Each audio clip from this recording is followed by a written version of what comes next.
ஓம் நம சிவாய. நல்லது நினைப்போம், நல்லது நடக்கும்.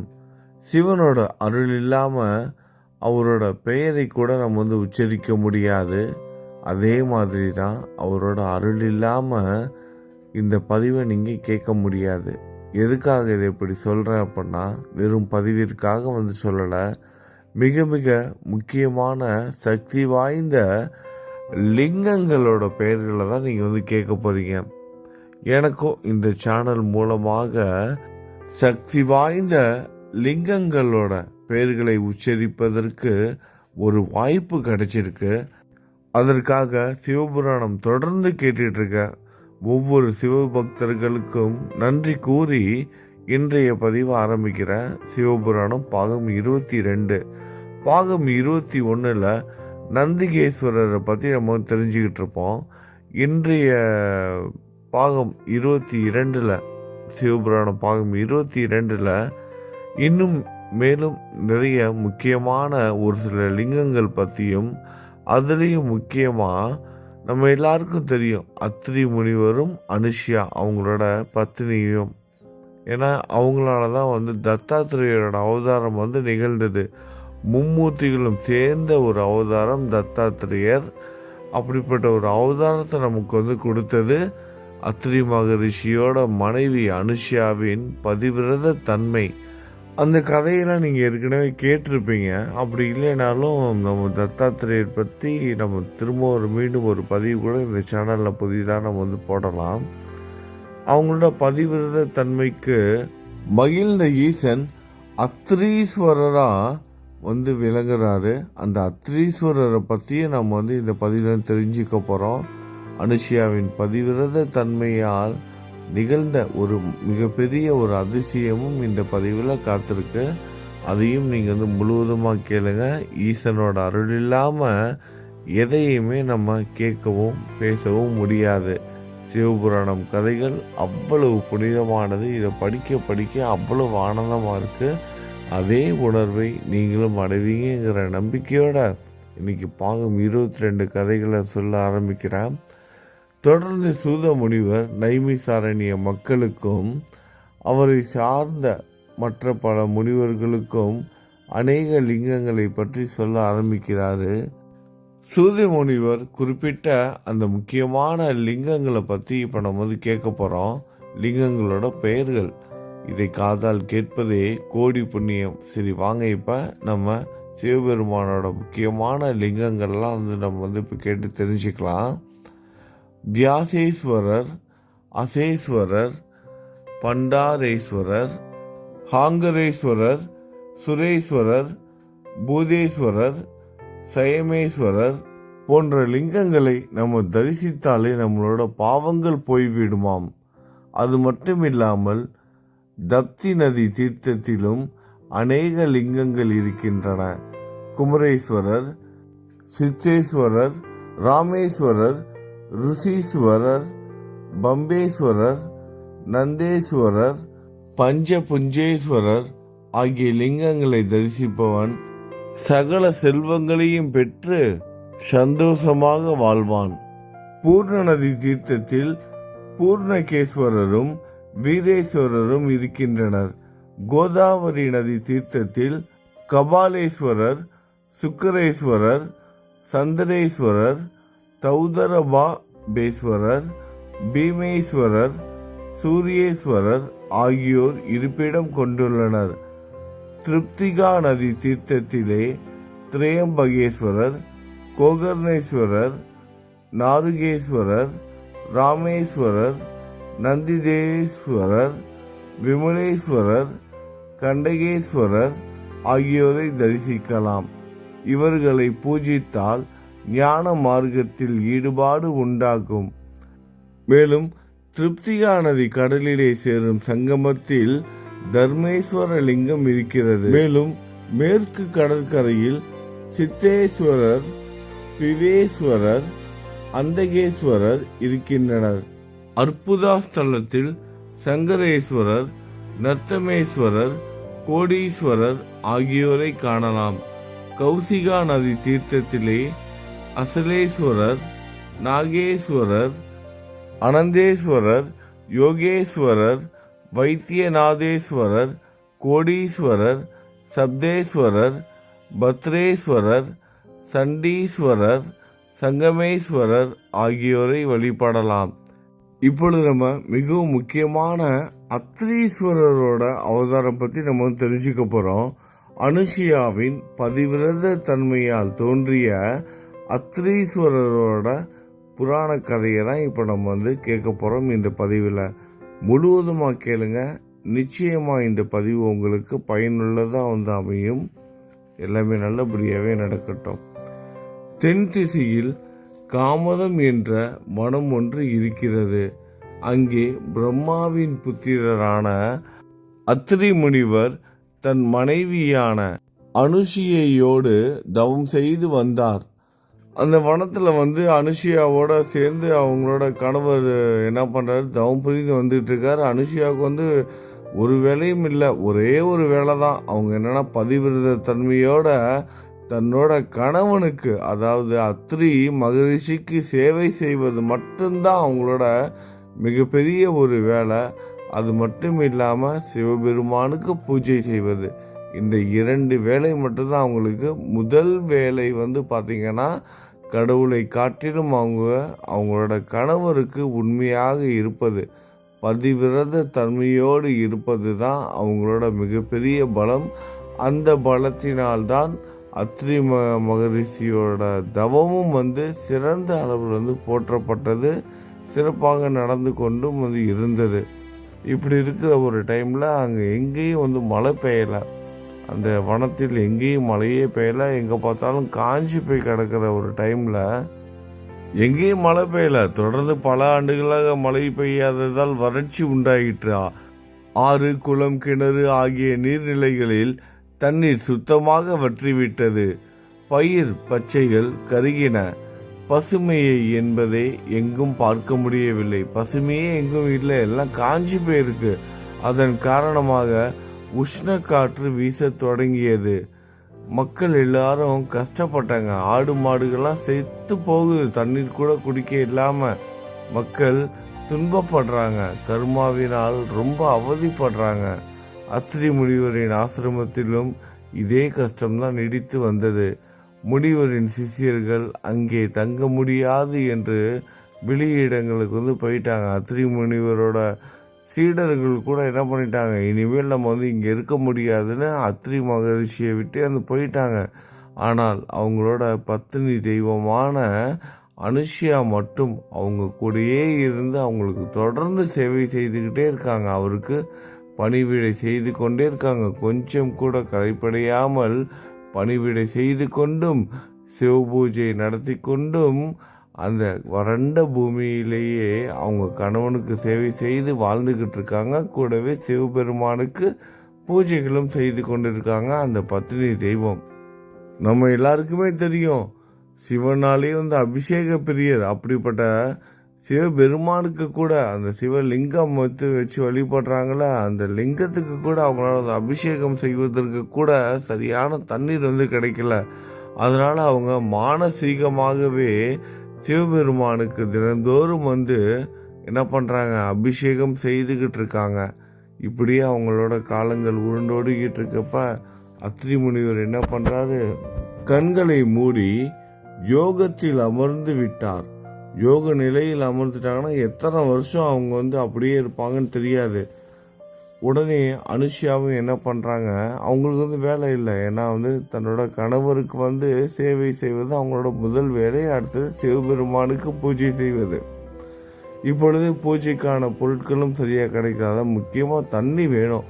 தண்ணி இருந்தால் தான் சிவ பூஜையே செய்ய முடியும்.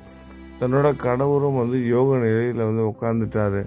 அதனால் அனுஷியா என்ன பண்ணுறாங்க, தான் வணங்கி வந்த சிவலிங்கத்தை தன்னுடைய கணவனான அத்ரி மகரிஷியின் முன்பு நிறுத்தி இருவரையும் வலம் அவங்களும் யோக நிலையில் அமர்ந்துடுறாங்க.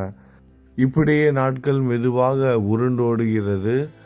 1 வருடம் 2 வருடம் என்று 54 வருடங்கள் ஓடிவிட்டன.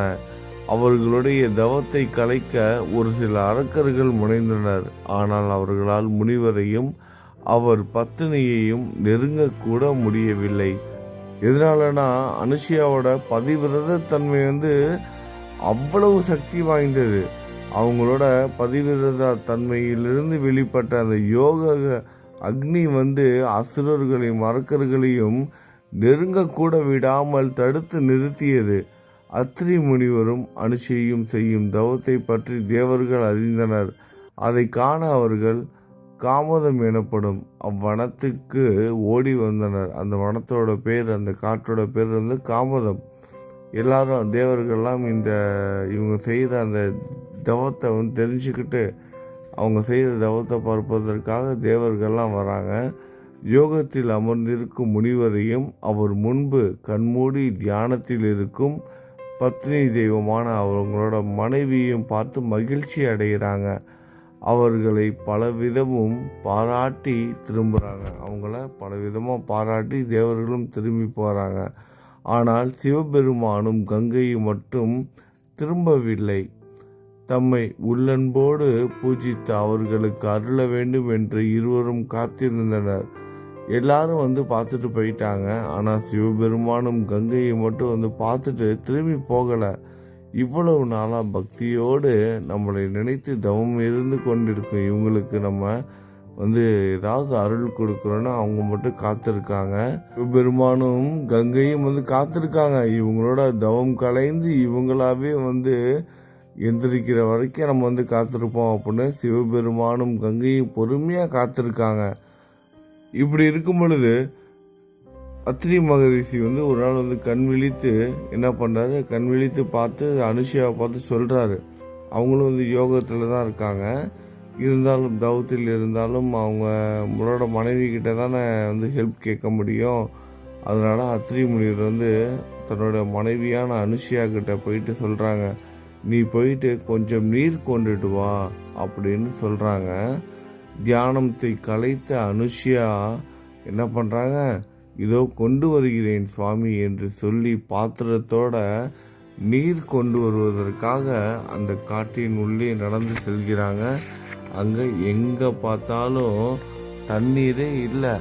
ஏன்னா இவங்க பல ஆண்டுகளுக்கு முன்னாடி தவநிலை மேற்கொள்ளும் போதே பார்த்திங்கன்னா அங்கே வறண்டு போயிருந்துச்சு. இப்போ மேலும் அது வறண்டு போய் ஒன்றுமே இல்லாமல் காஞ்ச பூமியாக இருக்கு. அந்த நிலத்தை பார்த்த அனுஷியா ரொம்ப மனமுடைந்து போயிடறாங்க. கணவரின் விருப்பத்தை நிறைவேற்ற முடியாமல் போகிறதே என்று நினச்சி மனம் வேதனைப்படுறாங்க. அப்பொழுது அவங்க முன்னாடி கங்கை தோன்றாங்க. கங்கா தேவியே தோன்றி, அனுஷியா அவனுக்கு என்ன வேணும் கேளுமா, நான் தருகிறேன்னு சொல்லி அவங்களுக்கு காட்சி கொடுக்குறாங்க. அதை பார்த்த அனுஷியாவுக்கு சந்தோஷம் தாங்கலை. அப்பொழுது கங்காதேவி சொல்கிறாங்க, அனுஷியா நான் தான் கங்காதேவி, உன்னோட பதிவிரதா தர்மத்தையும் நீ சிவலிங்கத்தையும் பூஜை செய்யும் விதத்தையும் காணவே இங்கே வந்த அப்படின்னு கங்கா சொல்கிறாங்க. கங்காதேவியை பார்த்த சந்தோஷத்திலிருந்தே மீளலை. மேலும் கங்காதேவி இதை வேற சொல்லவும் இவங்க சந்தோஷத்தால் துள்ளி குதிக்கிறாங்க. கங்காதேவி கேட்குறாங்க, உனக்கு என்ன வேணுமோ கேளுமா, நான் செய்கிறேன்னு கேட்குறாங்க. அப்போ இவங்க 2 கைகளையும் கூப்பி நமஸ்கரித்து கங்காதேவி கிட்ட தன்னோட மன கஷ்டத்தை சொல்கிறாங்க. என்னோட கணவர் என்னை தண்ணீர் கொண்டு வர சொன்னார். ஆனால் இங்கு நிலவும் வறட்சியால் என்னால் ஒரு சொட்டு தண்ணீர் கூட அவருக்கு கொடுக்க முடியல. எனக்கு கொஞ்சம் நீர் வேண்டும் என்று அனுஷியா கங்காதேவியை பார்த்து கேட்குறாங்க. அதுக்கு கங்காதேவி சொல்கிறாங்க, அம்மா நீ என்ன பண்ணு, உன்னோட கையால் கொஞ்சம் இந்த பூமியை ஒரு சிறு குழியை உண்டாக்கு. நீ என்ன பண்ண, இந்த மண்ணில் ஒரு சின்னதாக ஒரு குழியை மட்டும் உண்டாக்கு. அந்த குழியிலிருந்து நீ விரும்பியபடி தண்ணீர் கிடைக்கும் அப்படின்னு கங்கா சொல்கிறாங்க. மகிழ்ச்சியோடு அனுஷியாவும் பூமியில் தோண்ட அந்த சிறு குழியிலிருந்து குபு குபுவென்று நீர் வெளிப்பட்டது. வெளியே வந்த நீரை அனுஷியா ரொம்பவே சந்தோஷத்தோடு அவங்க கையில் கொண்டுட்டு வந்தாங்களா பாத்திரம், அந்த பாத்திரத்தில் நீரை நிரப்பிக்கொண்டு அனுஷியா கங்கையை வலம் கங்கா மாதாவை வலம் வணங்கி, தேவி எனக்கு ஒரு விண்ணப்பம், எங்களோட தவம் நிறைவேறும் வரை நீங்கள் இங்கே இருக்கணும். அதாவது என்னோட கணவர் தவம் மேற்கொண்டிருக்காரு, அவரோட தவம் முடிகிற வரைக்கும் நீங்கள் இருக்கணும். அப்பொழுது தான் அவர் கேட்கும் பொழுதெல்லாம் என்னால் நீர் கொடுக்க முடியும். அதனால் நீங்கள் அவரோட தவம் முடிகிற வரைக்கும் இங்கே இருந்து அருள் புரியணும் தேவின்னு விண்ணப்பிக்கிறாங்க. அதற்கு கங்கா மாதா மெல்ல சிரித்தபடி, அனுஷியா, உன்னோட விருப்பத்தை நான் நிறைவேற்றுறேன். ஆனால் உன் கணவருக்கு பணிவிடை செய்து நீ அடைந்த பலனில் 1 மாதத்திற்கான பலனை எனக்கு நீ தர வேண்டும், தருவாயான்னு கேட்குறாங்க. நீ உன்னோட கணவனுக்கு பதிவிரதா தன்மையோட நீ இருப்பதினால் உனக்கு நிறைய நல்ல பலன்கள்லாம் கிடைச்சிருக்கு. அப்படி கிடைக்கிற பலன்களில் எனக்கு 1 மாதம் அதுலேருந்து நீ என்னென்னலாம் நல்ல விஷயம், நல்ல நல்ல பலன்கள்லாம் நீ கிடைக்குதோ அதில் 1 மாதத்திற்கான பலனை எனக்கு நீ தரணும்.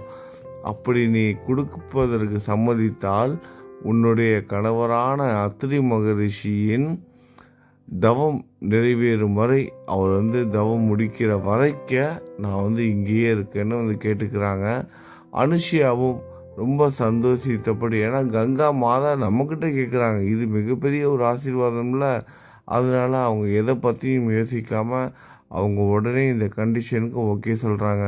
சரி அம்மா, நானும் உங்களுக்கு 1 மாத பலனை உங்களுக்கே தந்து விடுகிறேன் அப்படின்னு சொல்லிட்டு அவங்க கொண்டு வந்த பாத்திரத்தால் தண்ணீர் நிரப்பி கொண்டு தன்னுடைய கணவர் இருக்கும் அந்த ஆசிரமத்துக்கு போகிறாங்க. ஆசிரமத்துக்கு போயிட்டு தன்னோட கணவருக்கு தண்ணியும் கொடுக்குறாங்க.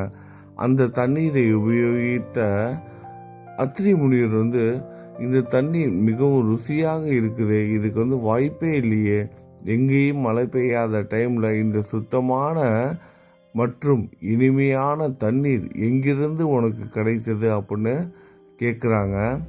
தன்னோட மனைவியான அனுஷியாவை பார்த்து அத்ரி மகரிஷி கேட்குறாரு. அப்பொழுது வெளியே நடந்த விஷயத்த இவங்களால முழுவதுமாக சொல்ல முடியல. அவங்கள தலை தாழ்த்தி நின்றுட்டு இருக்காங்க. எதனாலனா அவங்களோட பதிவிரதா தன்மையை போற்றி கங்கா தேவியே நேரில் வந்துட்டாங்க அப்படிங்கிறத சொல்ற சங்கடப்படுறாங்க. ஏன்னா இப்படி சொல்ல போய் நம்ம உயர்த்தி கூறுவதாக ஆகிவிடுமோ, அதனால் தன்னுடைய கணவன் ஏதாவது நினச்சிக்குவாரோ, அத்ரி மகரிஷி ஏதாவது நினச்சிக்குவாரோ, நம்மளோட பதிவிரதா தன்மையை பற்றி நம்மளோட வாயால் சொன்னோம் அப்படின்னா அதனால கேடு ஏதாவது நிகழுமோன்னு அவங்க பயப்படுறாங்க. தயங்கி அனுஷியா நடந்ததெல்லாம் சொல்கிறாங்க. ஏன்னா அவங்க சொல்கிறது ஆணவமாக போய் சேர்ந்துடக்கூடாது, அத்ரி மகரிஷி அந்த மாதிரி யோசிச்சிடக்கூடாதுன்னு வார்த்தையை பார்த்து உபயோகிக்கிறாங்க. தயங்கி அனுஷியா நடந்ததை தெரிவித்து, பிரபுவே என்னை மன்னிக்க வேண்டும் என்று சொல்கிறாங்க. இந்த மாதிரிலாம் சொல்லிட்டு, இந்த மாதிரிலாம் நடந்துருச்சு, நீங்கள் எதுவும் தப்பாக நினச்சிக்காதீங்க அப்படின்னு மனைவியின் வார்த்தைகளை கேட்ட முனிவர் ஆச்சரியம் அடைகிறார். ரொம்ப ஆச்சரியம் அடைந்து போகிறாரு. கேட்கவே வியப்பாக இருக்கு, நம்ப முடியாத அளவுக்கு வியப்பாக இருக்கு. அவ்வளவு பாக்கியம் உனக்கு ஏற்பட்டதா அப்படின்னு நினைக்கும் போது கேட்கும்போது எனக்கு ரொம்ப சந்தோஷமாக இருக்கு. ஆனால் அதே நேரத்தில் நீ சொல்கிறத என்னால் முழுவதுமாக நம்பவும் முடியலன்னு அத்ரி மகரிஷி சொல்கிறாரு. சரி, நான் ஒன்று பண்ணுறேன், நீ எனக்கு காமிக்கிறியா கங்கா தேவியை, நான் உன் கூட வரேன் அப்படின்னு தன்னோட மனைவியான அனுஷியாவை பார்த்து அத்ரி மகரிஷி கேட்குறாரு. அனுஷியாவும் தன்னோட கணவனை வணங்கி தான் நீர் எடுத்து அந்த இடத்திற்கு கூட்டிகிட்டு போகிறாங்க. குழியிலிருந்து நீர் குபு குபுன்னு வந்துக்கிட்டு இருக்கிறத பார்த்து என்ன பண்ணுறாரு அத்ரி மகரிஷி, பரவசம் அடைகிறாரு. மேலும் தன்னுடைய மனைவியான அனுஷியாவை பார்த்து சொல்கிறாரு, உன்னை போல் பாக்கியசாலி யாரும் இருக்க முடியாது, கங்கா தேவியே உனக்கு காட்சி கொடுத்து இருக்கிறாள் என்றால் நம்மளுடைய தவம் பூர்த்தியாகி விட்டது என்ற அர்த்தம்தானே என்று மகிழ்ச்சியோடு கூடி முனிவர் கங்கா நீரிலே நீராடி கங்கா தேவிக்கு பூஜையும் செய்கிறார். அப்பொழுது கங்கா தேவி அவர்கள் முன்பு சர்வ அலங்காரங்களுடன் காட்சி தந்து முனிவரும் அவர் பத்தினியும் அவளை வலம் நமஸ்கரிக்கிறாங்க. கங்காதேவி என்ன பண்ணுறாங்க, அந்த முனிவர் பூஜை செய்யவும் அந்த முனிவர் முன்னாடியும் அவங்களோட அனுஷியா முன்பும் சர்வ அலங்காரங்களோட காட்சி தராங்க. அப்பொழுது முனிவரும் அனுஷியாவும் கங்காதேவியை வலம் வந்து வழிபட்டு பிரார்த்தனை செய்கிறாங்க. மேலும் பலவாறு கங்காதேவியை போற்றி துதியும் வந்து பாடுறாங்க. அப்பொழுது கங்காதேவி வந்து அனுஷியாவை பார்த்து சொல்றாங்க, என் வாக்குப்படி உன் கணவரின் தவம் பூர்த்தியாகும் வரை இங்கிருந்து விட்டேன். நீ என்கிட்ட கேட்டிருந்த உன்னுடைய கணவரோட தவம் பூர்த்தியாகும் வரை இங்க இருக்க சொல்லி கேட்டிருந்த. உன்னுடைய கணவரோட தவம் வந்து பூர்த்தியாகிருச்சு. ஏன்னா கொஞ்ச நேரத்துக்கு முன்னாடி தான் அவர் சொன்னார், அவரோட வாயாலேயே சொன்னார், என்னுடைய தவம் வந்து பூர்த்தியாகி விட்டது அப்படின்னு அவர் வந்து சொல்லியிருப்பார். அதனால நான் இங்கிருந்து செல்லலாமான்னு அனுஷியாவை பார்த்து கேட்குறாங்க கங்காதேவி. அதற்கு அனுஷியா தேவி திரும்பவும் கங்காதேவியை நமஸ்கரித்து, இந்த உலகத்தில் மக்கள் படும் துயரம் சகிக்க கூட முடியவில்லை. மக்கள் எல்லாம் மழை இல்லாமல் ரொம்ப கஷ்டப்படுறாங்க. வறட்சி, எங்கே பார்த்தாலும் வறட்சி. பயிர்கள் பச்சைகள் கருகி விட்டன. எங்கே பார்த்தாலும் ஒரே காஞ்சி போய் கிடக்குது. மக்கள் எல்லாம் கஷ்டப்படுறாங்க. எல்லாரும் எப்படா மழை பெய்யும், எப்படா தங்களோட கஷ்டம் தீருன்னு ஒவ்வொருத்தரும் காத்துக்கிட்டு இருக்காங்க. அதனால இங்கேயே நீங்கள் நிரந்தரமாக நிலைத்து இருக்கணும் அப்படின்னு கேட்டுக்கிறாங்க கங்காதேவியை பார்த்து அனுஷியா தேவி. அதற்கு கங்காதேவி என்ன பண்ணுறாங்க, சரிம்மா நான் இங்கேயே இருக்கேன். முன்னாடி உன்னோட கணவர் வந்து தவம் இருக்கிற வரைக்கும் நான் இங்கே இருக்கணும்னா நீ வந்து 1 மாத பலனை வந்து எனக்கு வந்து கொடுக்கணும்னு வந்து கேட்டிருந்தேன். இப்போ உன்னுடைய பதிவிரதா தன்மையின் 1 வருட பலனை நீங்கள் கொடுப்பதற்கு சம்மதித்த அப்படின்னா, அதாவது உன்னுடைய பதிவிரதா தன்மையில் நீ அடைந்த பலனில் 1 வருட பலனை எனக்கு நீ கொடுப்பதற்கு ஒப்புக்கொண்டால் நான் இங்கேயே தங்கி விடுகிறேன்னு கங்காதேவி வந்து சொல்கிறாங்க. 1 வருட பதிவிரதா தன்மையோட பலனை வந்து கங்காதேவி வந்து கேட்குறாங்க. இதுக்கு உனக்கு சம்மதமா? தானம், புண்ணிய தீர்த்த ஸ்நானம், யாகம் ஆகியவற்றால் அடையும் பலனை காட்டிலும் பதிவிரதையை தரிசிப்பவர்கள் மேலான பலனை அடைவார்கள். ஆகவே தினமும் உன்னை தரிசித்து கொண்டே நான் இங்கேயே இருக்கிறேன் அப்படின்னு கங்காதேவி சொல்கிறாங்க. கங்காதேவி என்ன சொல்கிறாங்க பாருங்க, தானம், புண்ணிய தீர்த்த ஸ்நானம், யாகம் ஆகியவற்றால் அடையும் பலனை காட்டிலும் பதிவிரதையை தரிசிப்பவர்கள் மேலான பலனை அடைவார்கள். தானம், புண்ணிய தீர்த்த ஸ்நானம், யாகம் ஆகியதெல்லாம் பார்க்கறத விட ஒரு பத்தினியை பார்ப்பது மிக சிறந்தது. அதனால உன்னை பார்த்துக்கிட்டே நான் இங்கேயே இருந்துறேன். ஆனால் எனக்கு நீ உன்னோட 1 வருட பதிவிரத பலனை எனக்கு நீ தர சம்மதிக்கணும். அப்படி சம்மதிச்சேன்னா உன்னுடைய முகத்தை பார்த்து கொண்டே நான் இங்கேயே இருந்துருவேன் சந்தோஷமா அப்படின்னு தன்னுடைய நிலைப்பாட்டை கங்காதேவி அனுஷியாவை பார்த்து சொல்றாங்க. தங்கம், இரும்பு, சந்தனம் இந்த 3ம் தன்னை வருத்தி கொண்டாவது பிறருக்கு நல்லதை கொடுக்கின்றன. உயர்ந்தவர்கள் இத்தன்மை வாய்ந்தவர்கள். அதுபோலவே அனுஷியையும் மகிழ்வோடு கங்கைக்கு தன் பதிவிரத சேவையின் பலனில் 1 வருட பலனை தானம் செய்தால் கங்கையும் ஆனந்தத்தோடு அங்கேயே நிலைத்து விட்டாள். அனுஷியா தேவி என்ன பண்ணியிருக்காங்க பாருங்க, அவங்களோட பதிவிரதா தன்மையோட 1 வருட பலனை கங்காதேவிக்கு கொடுத்துருக்காங்க. எதற்காக? மக்களுக்காக, உலகத்தின் நன்மைக்காக இப்படி ஒரு நல்ல விஷயத்த அந்த அம்மா வந்து செஞ்சிருக்காங்க. இப்பொழுது மேலும் என்ன நடந்ததுன்னு பார்க்கலாம். ஒரு வழியா அனுஷியா தேவி வந்து என்ன பண்ணிட்டாங்க, கங்கா தேவியவே அங்க வந்து நிலை கொள்ள வைத்துட்டாங்க. அங்கேயே வந்து நிலைத்து இருந்துட்டாங்க கங்கா தேவி. அது மட்டும் இல்லாம உடனடியாக சிவபெருமான் சிவலிங்கத்திலிருந்து வெளிப்பட்டு அனுஷியா வந்து பூஜித்து வந்தாங்களா, அந்த சிவலிங்கத்திலிருந்து ஈசன் 5 திருமுகங்களோடு எழுந்து அவர்களுக்கு காட்சி தருகிறார். அனுஷியா, உன் பூஜையால் நான் மகிழ்ச்சி அடைந்துள்ளேன். உனக்கு வேண்டிய வரத்தை கேளுன்னு சிவபெருமான் கேட்கிறாரு.